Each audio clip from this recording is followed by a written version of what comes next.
Pepin Božić.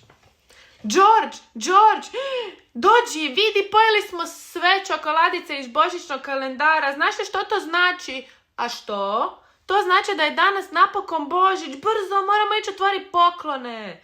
Pepa i George brzo su otrčali do božićnog drvca, a tamo su ih već čekali mama i tata. Brzo su otvorili svoje poklone. Napokon sam dobila autić. Pepa je dobila lijepi plavi autić, a George,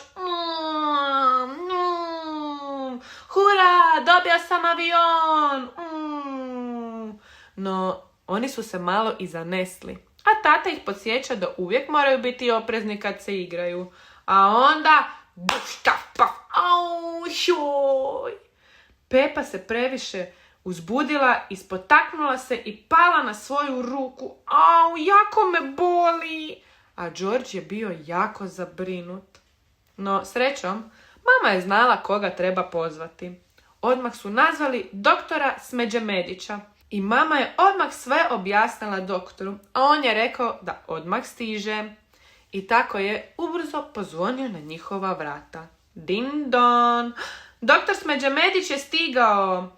Bog Pepa, možeš li pomicati prste? Odmah je upitao.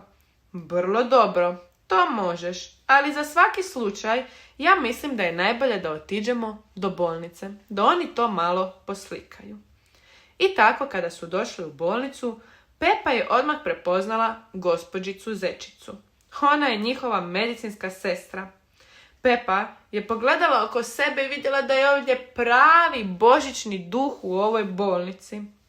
Pepa, jesi li spremna? Sada idemo malo poslikati ruku. Gospođica Zečica rentgenom snima Pepinu ruku, a rentgen pokazuje kosti u Pepinom tijelu. Ovo je jako zanimljivo, rekla je Pepa.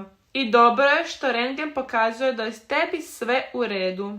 Bila si jako hrabra, pa ćeš dobiti i naljepnicu. Hura, rekla je Pepa. Kada je Pepa izašla iz sobe gospođice Zečice, ugledala je Ponija Donija na krevetu.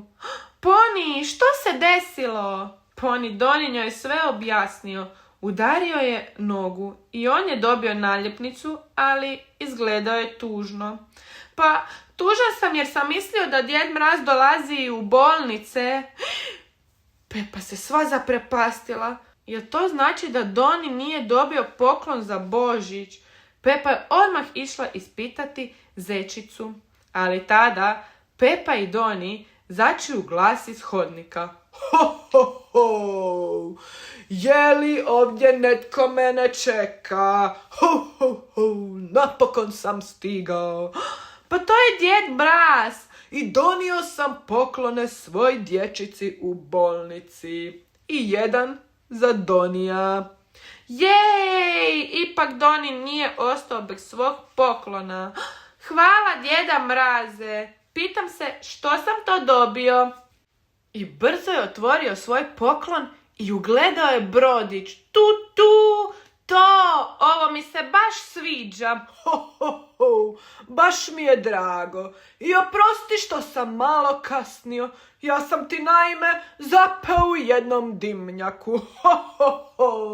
I tada su se svi veselo nasmijali. A Djed Božićnjak zahvalio je svima u bolnici što čuvaju i brinu o djeci i odraslima koji nažalost moraju biti u bolnici za vrijeme Božića.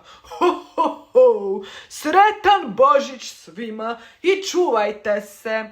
Ma naravno da hoćemo, povikala je Pepa i svi su se zajedno veselili. Otpjevali su nekoliko božićnih pjesama i uljepšali ove trenutke u bolnici. Pepa jako voli Božić, čak i ako ga slavi u bolnici.